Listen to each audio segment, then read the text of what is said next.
Back then, you were making 3 grand a month. And I said, you know what, dude? You get to 10K a month. I actually fly you out to Dubai. I didn't think it was possible either. And yeah, man, here we are.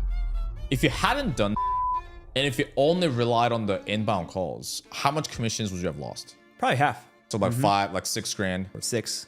So that's 72 grand a year.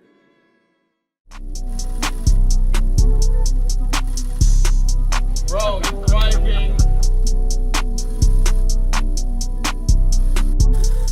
All right, welcome to this episode. June, you got a haircut. I did. And then Yes. you got a reverse tan. So A little bit. We A couple extra tattoos as well.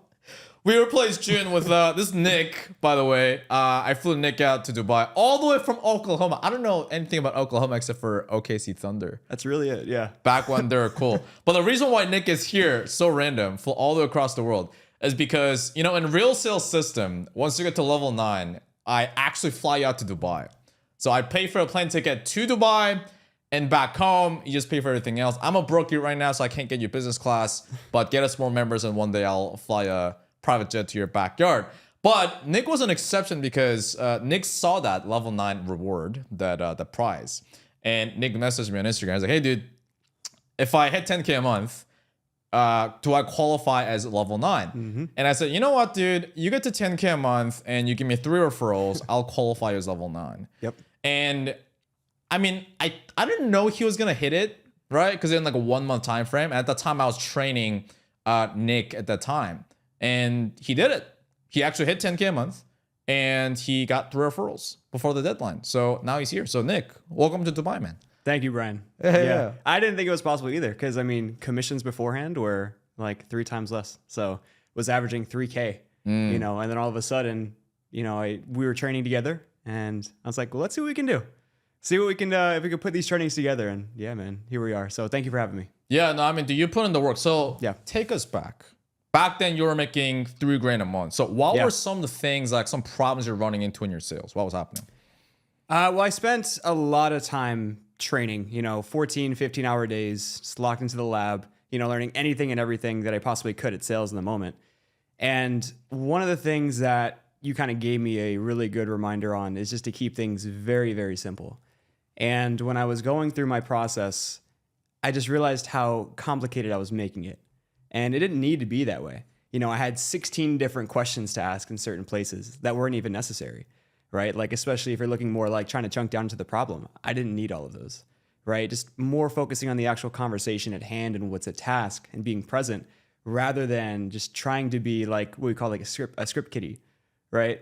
That was probably one of the biggest things. And I mean, also working with you, just understanding how to speak with conviction in my actual process and with the prospects that I'm talking to, that's one of the biggest sellers out there, I feel like nowadays. Yeah. Right? Because if you are on a new offer, right, there are times where people just don't really, you're not too sure, like as far as like what the fulfillment looks like, right? You're not too sure on what the actual product is in itself, right? But then if you speak with certainty and you speak like you know that this can actually help the prospect, then they will follow your lead, right? And then you pair that with good belief systems and that's kind of what happened, man. Yeah, because I saw your script and then it was, dude, the problem section was like fucking 3 pages long. Yeah. I was like, because you were selling trading, right? So it's like the return percentage and I don't even know what all that lingo was. I It was didn't like- either, which is even crazier. And I was the one selling it. Exactly. So using that type of scripting, right? Because it's not like you're like a complete new. You've been through different sales programs. You're in a pretty good offer at the time. And so,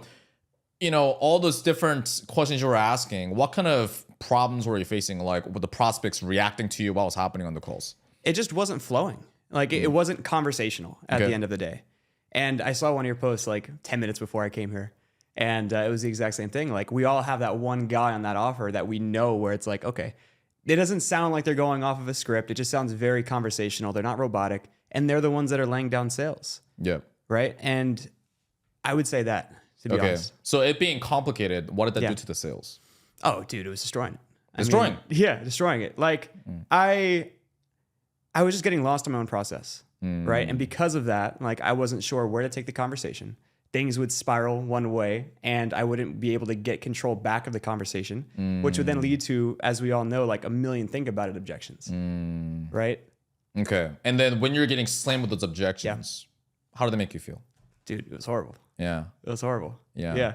Because you're just going down the spiral where it's like, dude, why do I keep getting the same objection? Right. And it's like, well, got to do something about it. It's time to make a change. So we started working together. And then at Yeah. that time, obviously for you, it's like, okay, it's like a new, like a framework, a new kind of training. Because at the time you're getting like a different methodology, right? With the other trainer. Right. And then did you have any skepticism or like hesitancy? It's like, yeah, I don't know. Like, will this really work? Right. Like what kind of things were going through your mind when you were getting like in touch with that? As far as working with like you, Yeah. I was open to it, man. Yeah. And like, cause we have a very similar methodology as well. And the trainer that I was paired up with beforehand actually had a different process. So understanding that and kind of going back and, relearning some of the things that I learned beforehand and trying to forget some other bad habits that I might have picked up along the way. I was super excited actually to work with you, and I was very open-minded to it. I know a lot of people can have skepticism, when it comes to putting your entire sales process into someone else's hands, right? Yep. Because that's their income at the end of the day.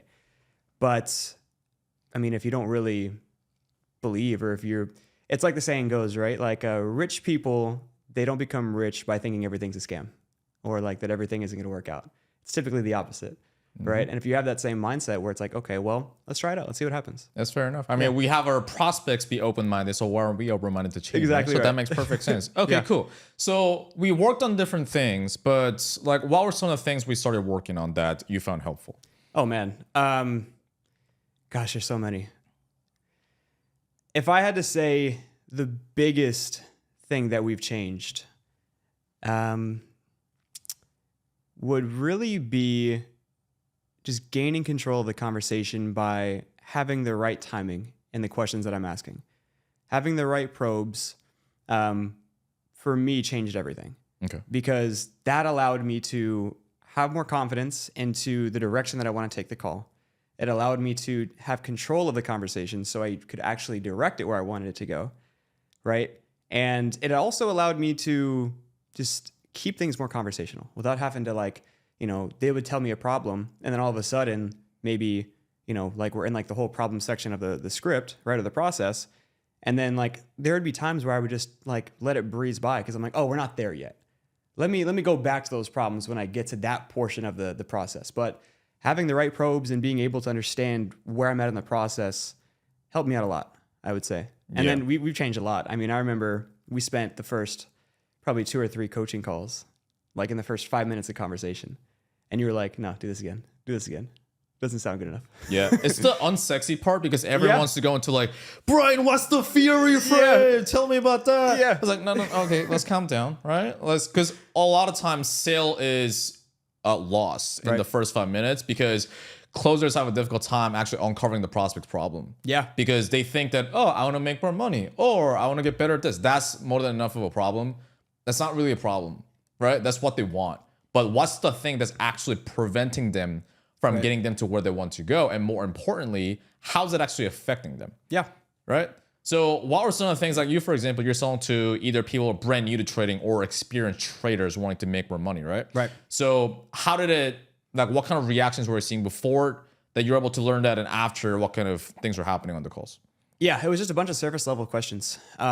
And I also think too, like when you're in that connecting part, right, you want to be able to understand the difference between an ideology and an actual outcome, right? Like get more money, like that's more of an idea than anything, right? But what is that money going to actually allow them to do that they can't do right now, right? And then when you actually uncover that part, you peel back, the banana peel a little bit more, then you're really able to drive your process into whatever it is that they're trying to get, right? Yeah. Okay. So let's give people a little bit of sauce, right? Yeah, a little So in the problem area, some people have some trouble uncovering problems. So what are some of the questions that you learned that helped you like uncover the problem, go deeper? What were some examples? Oh yeah, a couple things. So one of my favorite ones, and this is more like a trading offer, but you can use this anywhere. It's what have you seen or what have you been seeing in XYZ that's causing you to, XYZ. Yeah. Right. That's probably one of my favorite ones. Like Yeah. that's my go-to because it's like an instant kill. Yeah. It's like, oh, I'm doing this. Oh, why are you doing that? I don't know. Well, if you thought about it. Oh, Yeah. I don't know what I'm doing. I don't know That the question process. is also good, by the way. Oh, why are you doing that? Why are you doing that? You're asking a confused, curious, but let's say, for example, what are you doing to make more money with trading, right? What are you doing to get better returns? And they're like, I'm doing like whatever the they're saying, right? Like the what would they say? Like the sink and swim or whatever it is. I still don't even know, right? I have that girlfriend that I took some calls. I still don't know to this day. But they'll say whatever. And then they'll say like, is it working? And then they'll say like, yes or no, it's not working because of da-da-da. My stop losses aren't in place. And then you go, oh, why are you doing it that way? Yeah. You ask it that way in that tone, what it does, it actually seeds doubt in their mind, right? It seeds doubt Exactly like, right. oh, like, am I not supposed to do it that way? Is it the Yeah. problem, right? I give this example. When I walked into like the skincare product store in Korea, because I was trying to get some stuff, I was gonna buy one lotion for $10. And then I walked in, and then It's an expensive piece of lotion. the cashier, like whatever it is, right? And then I was gonna walk out with like $10, and then the cashier girl or like the staff person Yeah. was asking me some questions. Like, okay, like what are you trying to do? I'm like, oh, I'm trying to get my skincare fixed. Okay, what are you doing for skincare now? And in my mind, I was like, situation questions. Put you through the process. Situation The questions. Uno reverse. Exactly, right? Oh, like, what are you doing for skincare? And I was like, well, nothing. She's like, she was literally having that reaction. Yeah. In my mind, I was like, well, should I be doing skincare? Like, it's like, and then after that point, I started listening to her advice, even though I don't know any of her fucking credibility. Yeah. She's not a doctor. She's some random girl that's working in a skincare product store. Not to demean her, but in a way that I don't know her credibility. But I started taking her advice. I walked out with like $80 worth of lotion because I was like, she needs D, da. I was like, okay, fair enough. So that's what it seeds doubt, right? And the other question of what have you seen in your XYZ situation that has you looking for XYZ outcome? Yeah. That I've taught that to people, and it becomes such a predictable, phase of that conversation. Yeah. Because okay, what have you seen in your results you're trading now that has you wanting for better strategies? Because wanting for better strategies is not enough, right? But when you ask it that, seeing is a visual cue. Yeah. So what do they have to do? They have to go back to their whatever situation is, whatever it be, like in their current business, in their job, whatever. Right. And then, oh yeah, I'm not making enough money. I'm not getting enough leads. I'm not getting better quality leads. Yeah. Now they tell you that thing. And after that, it becomes a lot easier for you to probe and clarify to go deeper into the problem. Yeah. And I had another, a really good friend of mine, Craig. He kind of gave me some really good insights too. And he was saying to listen to the, like, a little bit more like advanced, but a little bit more of the nuances in the words. And you'll be able to pick up on certain tendencies and certain types of personality types when you do that. And he was telling me, like, listen out to when people say the words like feel, right? Or when they use the word see, or even when they use the word hear, right? Because that tells you what type of person they are. If they say, oh, I'm feeling like I'm not getting X, Y, Z, then you can drive a lot more of like those feeling type of questions into your process, right? So for example, they're like, yeah, I just don't feel like I'm as profitable as I should be. Well, why do you feel like you're not as profitable as you should be? Or what have you seen in X, Y, Z that has you feeling like ABC, right? Or if they say, I'm not seeing the results that I want. Well, what are you seeing in your process that has you feeling like you're not getting the right returns, right? Just small little things like that. And even now, like I'm still learning, like it's crazy how deep this rabbit hole can go. Yeah, 100%. And Yeah. so you can actually use that throughout the sales call. For example, if course. you're asking, Yeah. hey, so you being able to make 20 grand a month, what would that allow you to do? Like, how would that look like? Yeah. Right? So if they're a visual person, like, oh, I would look forward to, like, if they're using words like look or see, then you just tailor the conversation. It's more advanced, but you tailor the conversation in that case, right? Exactly Or right. when you're doing the pitch, right? Yeah. Hey, so first thing we're going to help you with is this, right? Do you see how that works? Yeah. But if they're a visual person, right? Or let's say, for example, like let's say like a tactical person, right? Hey, you feel me? Does that make sense? Right. Sense, tactical, right? Right. And so, you want to have that acuity and that awareness of what kind of prospect you're talking to. So Yeah. that's absolutely great. Okay, so that's one of the skill set part. And we also worked on activity, right? Activity and process. Oh, yeah. So that's another part. So what Yeah. did you learn there that made any difference in your sales? Yeah, well, we've already talked about the skill set, right? And skill set comes with time. Like no matter who you are, right? It's just one of those things where you can't rush it, and there's nothing you can do to really have the same sales experience as someone with 10 plus years. And one thing that I learned working with you was, well, what you can't make up for in skill set, you make up for in activity and process, right? You just get in more reps, and that's just by doing more. Right? You can be paired up with someone that has those 10 years of experience. That could just be like a princess closer that's just waiting on calls to come in. But if you're actually out there hunting, you can still beat him every single month if you really put your head down and work. Someone with a 40% close rate doesn't mean anything if they're only closing like 2 deals out of the 10. But if you're going out there and you're throwing out 40 offers and you're closing 4, you still closed more than him, right?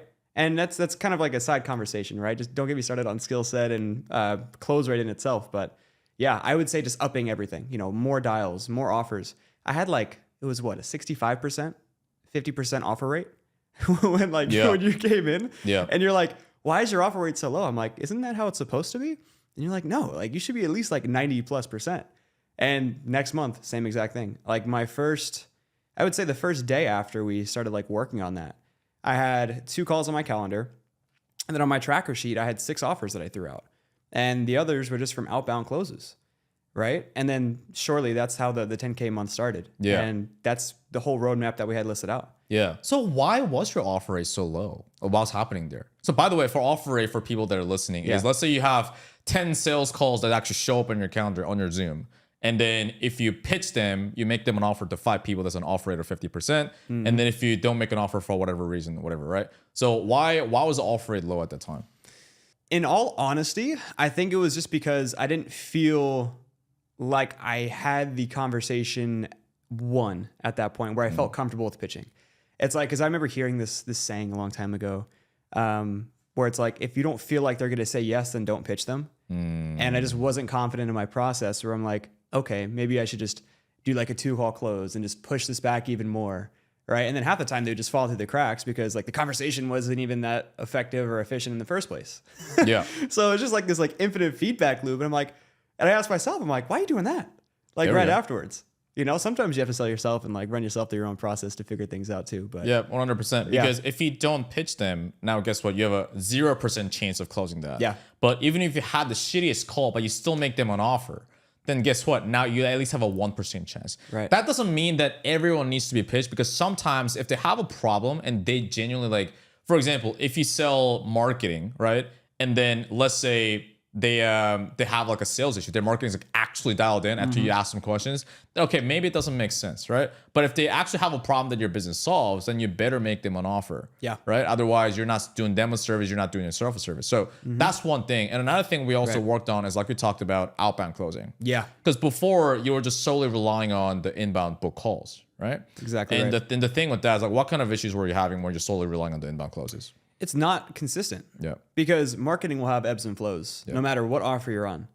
And if you are solely reliant on just the, leads coming in from the ads, there's a lot of things that aren't really, that you can't factor in, right? Like there could be a lot more uncertain leads. The targeting could be off where you're just speaking to broke leads all day, right? And if you're a commission only sales rep and your income relies solely on things that you can't even control, that makes no sense. Yep. So you might as well do everything that you can in your power to ensure that you're hitting the goals that you need to just really, 1, survive, and then 2, live the ideal lifestyle that you're wanting.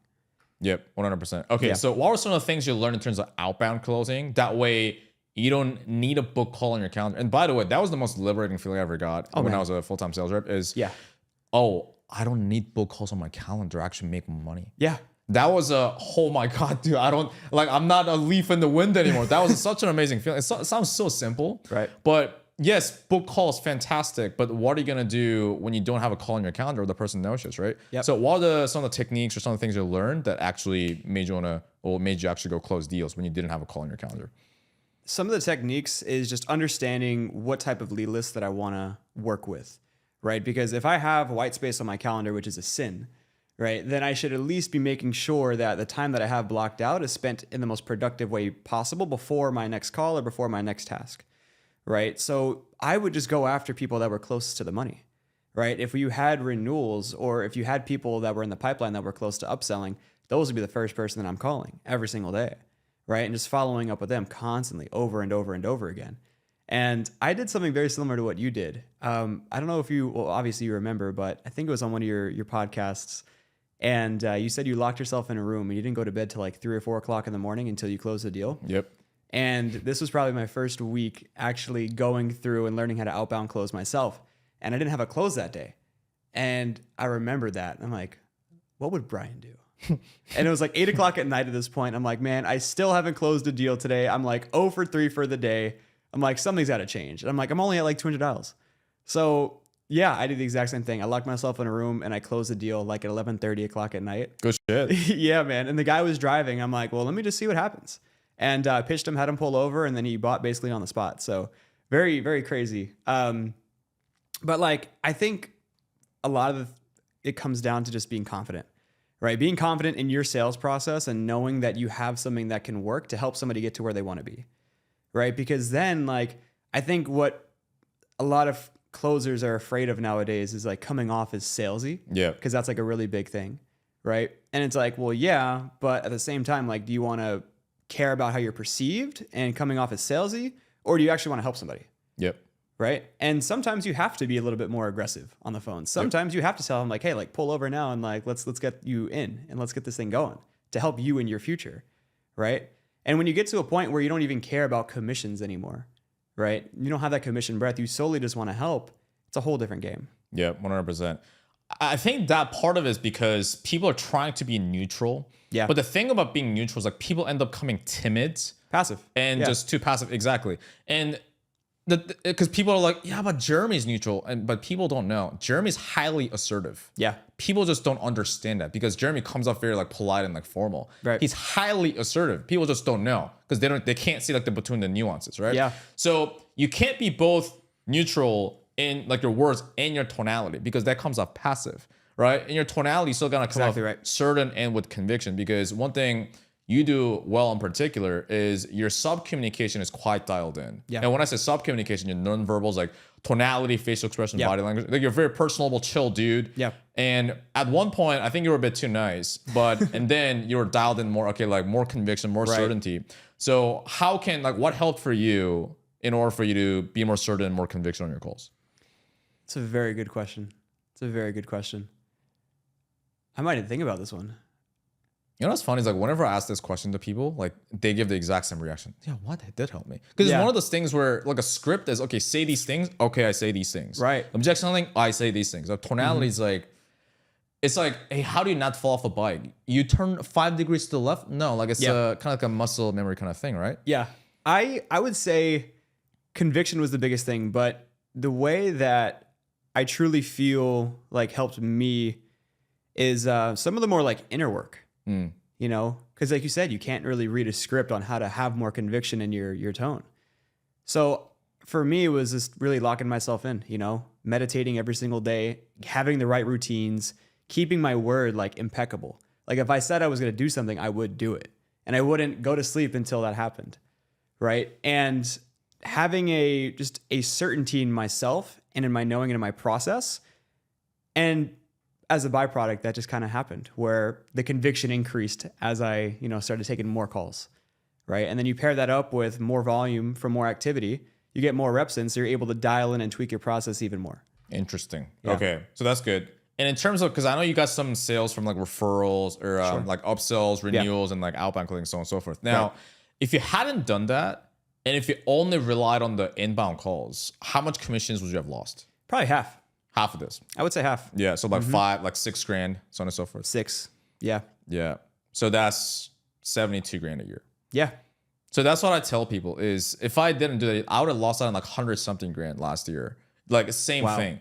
And so I really want to like help people understand this because it's the most like the least sexy thing ever is like track your data and call leads. No one wants to hear that because when people get into the industry, the dream they get sold on is, oh, you know, it's super easy. You master sales within 90 days and Yeah. you get in a good offer Yeah. and then you get to 10K a month in 90 days. And from the beach, it doesn't make 100K on a boat. and that's why people say like as a high ticket closer. I don't like that term. I only say this so that people know that, oh, like they know who they are. But you are a sales professional. Yeah. Because you could be a high ticket closer, princess closer. Yeah. But you gotta be okay with the consequences. And everything we do has a consequence. If you just sit there, don't dial leads during your time, and then you don't work on your stuff, then yeah, you gotta be okay with the amount of commissions you're getting. Yeah. Now, if someone's 100% happy with that, hey, I'm not here to espouse my goals onto you. I'm happy for you. Yeah. But if someone's listening to this and they're not completely happy with where they are, then bro, you better be doing something. Like you can't have both. Either way is a consequence. Exactly right.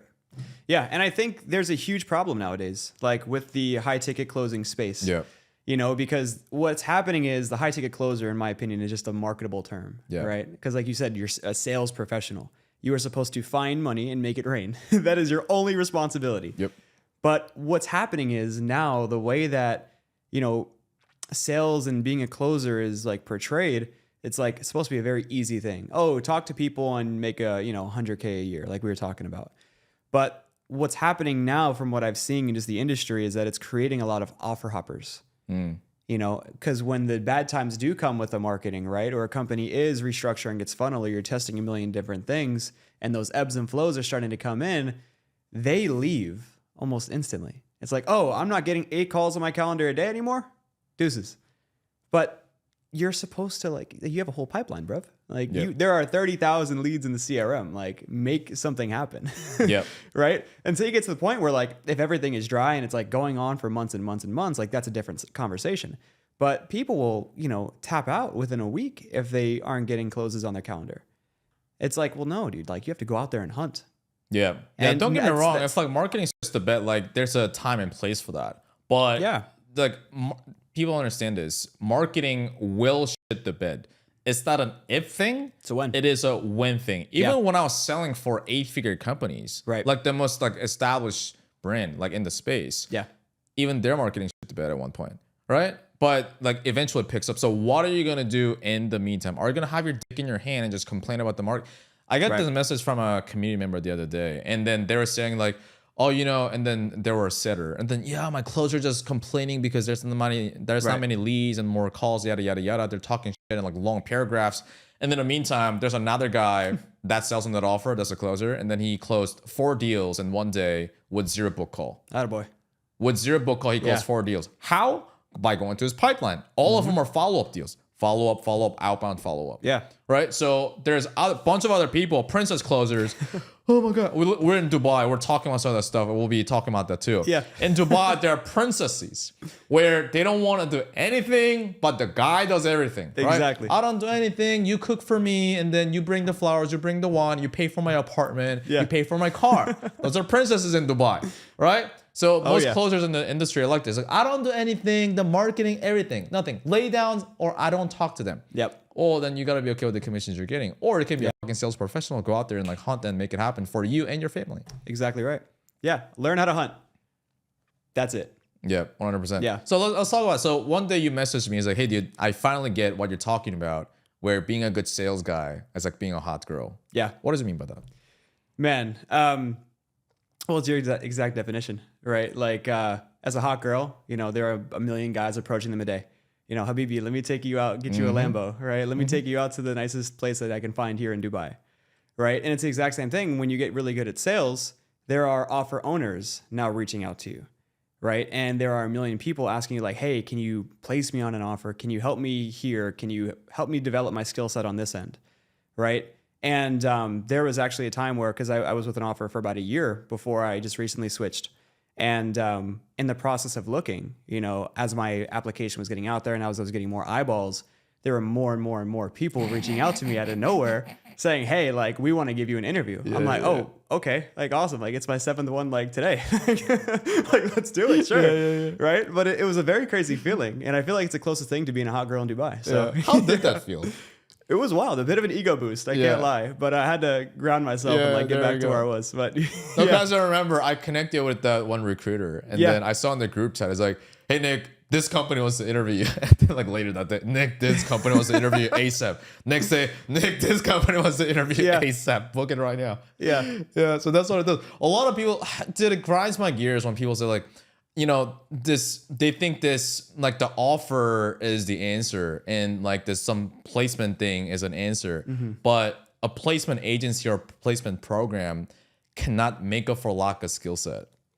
And it's the last thing is I feel like when my mom would tell me, Brian, eat your vegetables. Like I feel like that person right now. Yeah. But I'm not here to lie or sell the dream. And if it's like the least sexy message I put out there, I'll still say it because I don't know, like everyone has their own truths, right? Like, for vegan people, that's their truth. And for like Right. carnivore people, that's their truth. Yeah. But my truth is, yes, it's not like offer doesn't matter. But when you have the skill set, when you become a great sales professional, exceptional sales professional, you become that hot girl where Yeah. offer owners seek out to you. Or when you go to them, now you have a fucking numbers or things you can actually show them with irrefutable proof. They Yeah. cannot deny it. Right. So now you're more in demand. Just like how girls in Dubai, right? Like a hot girl can go to Dubai, they get put on a yacht, they go to Miami, some dude's gonna take them out on a Lamborghini. Right. Same thing with being a good exceptional sales professional. Because Yeah. not only now you're starting to learn the skills, but also now you can go out there and hunt. Which I get messages from sales managers and recruiters too. Right. Is they want sales reps they can go out and hunt. Yeah. Not just they're gonna be like a softie, just like everything done to them. Yeah, exactly right. And it's going back to that what we were talking about before. Like there's a whole CRM with 30,000 leads in there. Like just go out there and get it. Yeah. Right. Unless it's the well's already dry, which I doubt. Right. But that's a byproduct of people just coming in, expecting closes or calls on their calendar, and then just not even following up with them afterwards. They're like, oh, I didn't one call close, deal's dead completely. Yep. And think about how many deals you can close from just follow up alone. Like one of your students. Yep. 4 deals in a day, all from follow up. He made $1,865 in commissions in 1 day with 0 book calls. Not a bad day. Yep. Yeah. Yep. Just getting after it. Yeah. How do you feel about Dubai? You're in Dubai now. You're from Oklahoma. How do you feel about it? Man, I'm not from Oklahoma. I'm living there now, but you're living there. You came from Oklahoma. Yeah. Right? How do you feel about it? Day and night difference. Okay. Obviously, but I didn't realize like the drivers here, they don't care. Yeah. Like I've almost been ran over like 3 times. Like I'm not mad about it. Like that's their thing. But like they don't care. It's very fun, very interesting, very fun. Yeah. GTA. Yeah. What was your first impression? So you land in the airport. Oh man. And then it smells different. It looks different. Nick texted me on WhatsApp. He's like, bro, everything's in Arabic. And I was like, yeah. In an Arabic country, everything's in Arabic. Yep. My lord. I couldn't find my bags when I came here. Because I landed and I was speaking to the flight attendant. I'm like, do you know where our carousel baggage claim is? They're like, oh yeah, they'll tell you when you go out there. I'm like, okay. So I walk out there. There's not a single person like with the airline. I'm like, all right, fantastic. So every time like I get off a plane, no matter where I go, I don't know if it's habitual or what, but I go straight to the bathroom. So like handle my business, right? Went out, and then I probably should have like followed the rest of the crew that was like on my plane, and like just to see where they were going to, because they probably had a better idea than me. But I was like, nah, I'll figure it out. So I'm walking around the Dubai airport, and I finally find baggage claim firstly. And then like I just couldn't like make out anything. All I saw were numbers. And I was like, okay, well, those guys look like they can help me out. So I started speaking to them, and they pointed me in the right direction. Finally got it, but we were good. And then dude, like driver picked me up, hopped in a Sprinter, and then just that was insane. Yeah. That was insane. Why was it insane? GTA shit, bro. Yeah. Like I told you, I was like, man, I feel like I like Drake right now. Yeah, I need to make like 6 songs right after this. We'll hop in the studio. Yeah, exactly. We got the mics here. We're good to go. There we go. Yeah, we'll go shoot a music video out here. Okay, perfect. Okay, so so I got you the driver, and then you got to your hotel. Yeah. And then we went to the restaurant last night, right? So in downtown, Burj Khalifa in the background. Insane. We're having some steak. Like, what was that like? Unreal. Yeah, like even looking back at it, man, just like trying to take everything all in at once. It was insane. I think everybody should recommend. I recommend everybody like go out and see what this is like. You know, if you are in a like remote position, right? If you're in a remote environment, like it's easy to get like crammed up inside all day. Oh yeah. And sometimes you need change. You know, this is definitely an example of it. But yeah, I mean, just feeling really good, feeling really sharp as well. You know, and just happy, man. Like it's a freeing feeling. You know? Amazing. Yeah. I remember coming to Dubai for the first time. It made me so hungry. It doesn't have to be Dubai, but I still recommend people to go to somewhere. Either like a really big city. Yeah. That's really gonna inspire you. I'm not like a super woo-woo guy, but it really does something to your psyche, because in Korea, we have a saying called a frog in a well. Yeah. So what that is imagine a well like deep down, and the frog's in the bottom of the well. It's like all the frog knows is the well, right? And he's like this like blue circle on the top. Yeah. He doesn't know anything else. And then another frog comes by. He's like, hey, dude, there's a whole other world out there. He's like, really? And then the frog comes out of the well. It's like, holy, there's a whole other world out there. So I felt the same way when I went to Vegas for the first time. I was like, my brain was exploding with dopamine. And then I came to Dubai, and it was like that times even more than that. And what that does is now it makes you more hungry. Oh, man. If you go to a place where it makes you so broke and so uncomfortable and so insecure, good thing.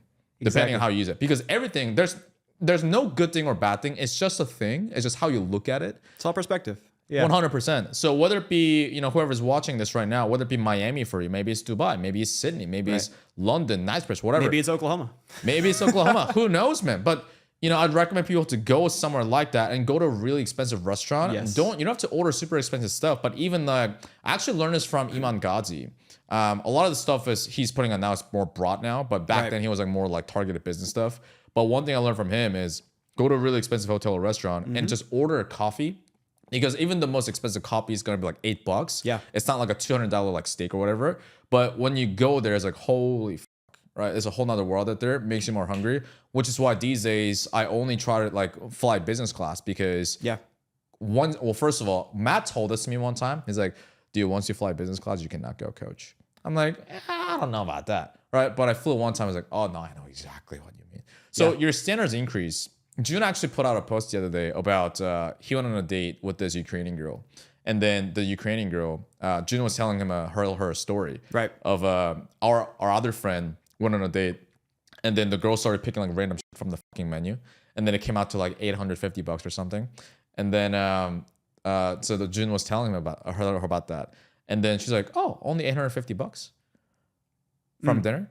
And so Jun was like, oh, I thought that was a lot. Because to the girl, the standard was high, right? Yeah. Same thing is when your standards increase, you don't want to go back down. That's the thing. Once you've tasted 10K a month, you cannot go down. Yeah. If I make 10K a month now, I would like, Jordan Belfort was saying this in an interview. He's like, Yeah. If I make less than like 10K a day or something, I would go anxious as fuck. Exactly. And it sounds crazy, but that's when your standards increase. And we want our standards to increase if you want to do better. And it's really important to maintain it because you could have one-off months where things are really good, but then you could always sink back down, right? It's like, I think it's James Clear that said something along these lines, but, and we talked about this yesterday too. Like a man is never the highest version of himself that he wants to be. He's the lowest version of himself that he'll tolerate, right? And a lot of people, what happens nowadays, they get to that really high point and they'll stick to it for maybe, a week or so. They'll go back down as time goes on because they're not practicing. They're not continuously doing things that get them outside of their comfort zone. And as a byproduct of that, they're just regressing towards the mean, right? And shout out to Eman, man, because I learned the exact same thing from him too, right? And taking it like one step further. I'm a little bit more woo-woo, right? So this is like the yin and yang kind of thing that we got going on with the colors. Good and the evil. Yeah, exactly right. But yeah, like you want to capture those feelings, because when you're around other successful individuals, and it's like your expression with the frog, right? And my saying is a shark is only as big as the tank that it can grow in, right? Exact same thing. But when you're around other successful people, you can pick up on a lot of sub-communication as well, right? You can see how they sit. You can hear how they talk, right? You can see their body language and how they're, positioning themselves, right? And you can see the cadence in the conversations that they're having.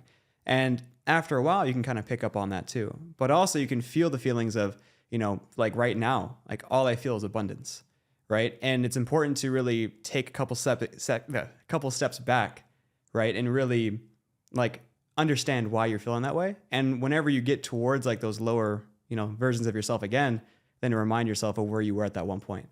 And for me, that's really helped me stay consistent, especially when it comes to just the mindset, right? The inner work that a lot of people don't talk about, especially in sales, because, I would say 95% of it is mental. Yeah. Right. Like when you get off, a full day, you're taking 8, 9, 10 hours a day worth of calls. Feels like your brain was in a microwave at the end of it. Right. Yep. You got to have things that you can kind of go back to as like your anchor that can support you in the best way possible as you, continuously go on. Like you were saying with Yash, right? Shout out to Yash. I haven't met you yet, but hopefully you can get in contact one day. He'll sell you something, bro. You probably will. Yeah, that's okay. Yeah. That's fine. Student of the game. There we go. But you were saying that he was taking like 14 calls a day? Back to back, 7 days a week, no days off, oftentimes double, triple booked. Crazy. And a lot of salespeople in the space like, I'm working 60 hours a week, 70 hours a week. No, you fucking don't, bro. I know your calendar. I know your data. You work 10 hours a week. You're selling for 10 hours a week.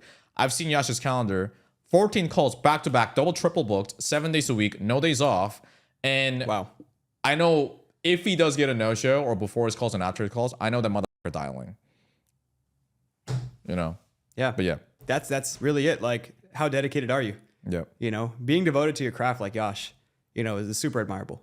Yep. Right. And if you're on 14 calls a day, even if everything is double booked and you're still dialing at the end, that's what separates people, from just like your average rep to, someone that is absolutely killing it in the space.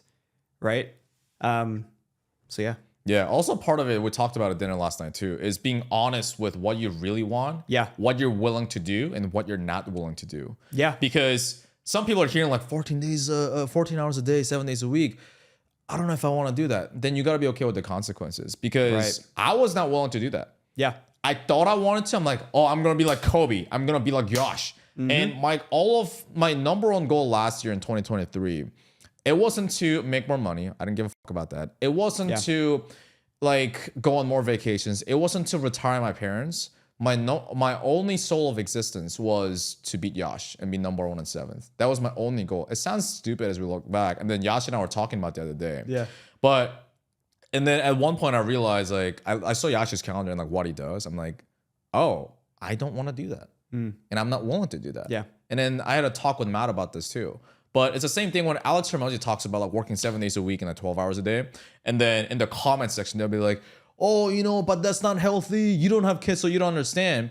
Oh, dude, that's what Alex wants to do. He's happy fucking doing that. If you're not happy doing that, then don't do it and be okay with the consequences. And I had to be okay with the consequences, which is not being number 1 and 7th level. I became number 2. But I was not willing to do the things that Yash was willing to do, which is why I have respect for him. But that's not the life that I wanted. And Yash probably doesn't want my life either, but that's okay. Yeah. But it's about like, hey, just because like, hey, you want to like, just because a guru drives a Lamborghini or like lives in Dubai doesn't mean you have to. Yeah. Right. If you're happy driving a Toyota in like a small town, then like Perfectly just be honest. Exactly. Yeah. So, but it's about being like, Matt talked about the ideal lifestyle exercise, which is in like Sales Sniper. He said, okay, cool guys. You guys say you want to make 10K or 20K a month, but why?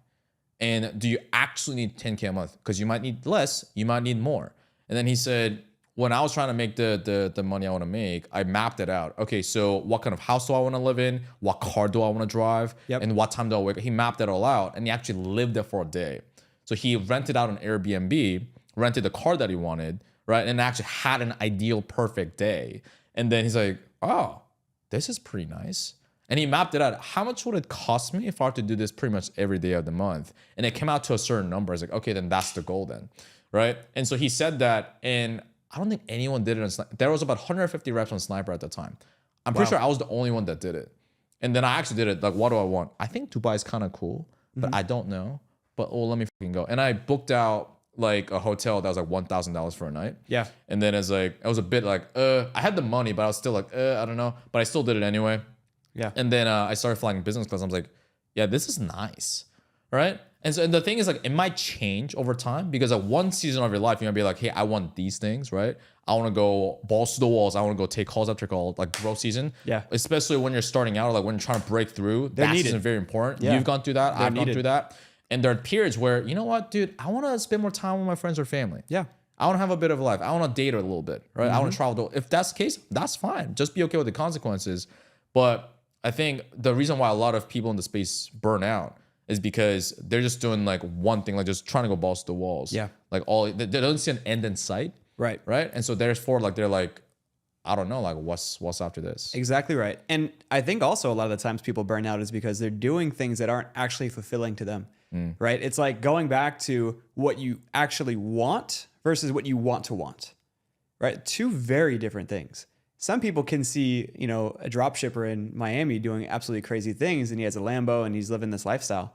But do you actually want that, right? Or are you just wanting it for the image, right? Or are you just wanting it because it looks cool, right? And are you actually willing to put in the time and the hours, right? Because that does come with it, no matter what you're doing. You will have seasons and phases where you're like a monk. And that's partially why I went out to Oklahoma, was just so I could be away and be isolated from everything. I was in Colorado before that. Right. But when I was there, like around Denver too, like there were just a lot of distractions and it wasn't giving me clarity on what I actually wanted. Right. So moving out there kind of gave me a little bit more like introspection as far as to what that looked like. Right. And when you actually put yourself in the field and you start doing things, you really do then eventually gain that clarity as far as like, what do I want out of life? And how much are these things going to cost me? Right. And there are some times where, you know, as a rep, you might not feel like the work you're doing is, you know, fulfilling. But when you remind yourself of what you actually want, right, and seeing it more as a bridge to get you from point A to point B, then that gives you a lot more inspiration as you're going too. Yeah. Right. Because burnout happens to everybody. And you're like me, where, you know, if you get into something, you are submersing yourself. You're immersifying yourself into it. Right. And you can get burnt out very quickly from that. Right. But if you have that nice balance and if you have those reminders as far as why am I actually doing this, then it turns into burnout and then you kind of manipulate it and turn it more into just fuel to help you go on. Yep. 100%. Yeah. Okay. So let's say you're talking to some dude, maybe they're like 3K a month, right? Kind of like where you were before. Yeah. What would be the number one piece of advice you would give him to actually get the 10K a month and actually be able to do the things that he wants to do? Work with Brian. Shameless plug. Shameless plug. Yeah. Have belief. have unwavering belief that it's possible. Because when you're in that small little tank, right, and you feel like you can be that great white shark and you're not growing to the size that you want to be at, then when you really understand that, you can then change a lot. And it's going to sound pretty woo-woo. But when you have that belief and you feel like, I can make 10K, and you can even say to yourself, like, I've already made that 10K. Now I just need things to kind of catch up in this realm that I'm living in now. Then things change very quickly, right? And that's where that extra conviction comes in, because you have a sub-communication and a subtonality where it's like, I know this is going to happen, right? So I would say just have that belief that it is possible, right? And then have the process dialed in. And chances are, like, if they're not making 10K yet, they haven't hit 5 figures a month, and if you're kind of stuck at 3 to 5K, then I would just say have a real deep look in their process. See what they're doing. Like, are you putting in the work to actually get yourself to that 10K mark? Or are you just taking inbound calls, right? And if so, then, okay, then you have to have a different conversation, right? Like, that's what we did. We had that commission calculator. It's like, how much do you want to make? Okay, well, how many calls do you need to take? Assuming the show rate is this and your close rate is this, how many calls do you need? Okay, well, how many calls will show up on your calendar if they're booked? Okay, great, this many. Okay, well, what about the rest of these calls? How are you going to get those? Okay, that's where the outbound comes in. Okay, with that outbound, how many people are you calling from this list, this list, this list? Who are you calling? Why, when, where? All of that. So that's a very long-winded answer for saying just have belief and have the process to where you know exactly where your numbers are and what you want to do with the time that you have.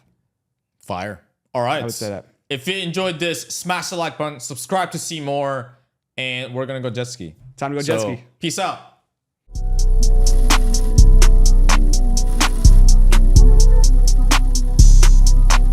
How was it? That shit was fucking crazy, man. Oh my god. Alright, Nick, final nights, and then you're back to good old Oklahoma. No, crazy. You got all the hometown people DMing you, bro, you're thriving, we knew you would make it, you didn't be successful. Alright, last night, how do you feel? Insane. Yeah, the craziest week. The energy out here has been insane too. Just 60% close rate for the week, man. One, because of real sales system, so thank you for that. But yeah, just being out here has been an insane experience all around. So beyond blessed, beyond grateful. So, alright, Bali's that's the it next for one. us. Bali next. Alright.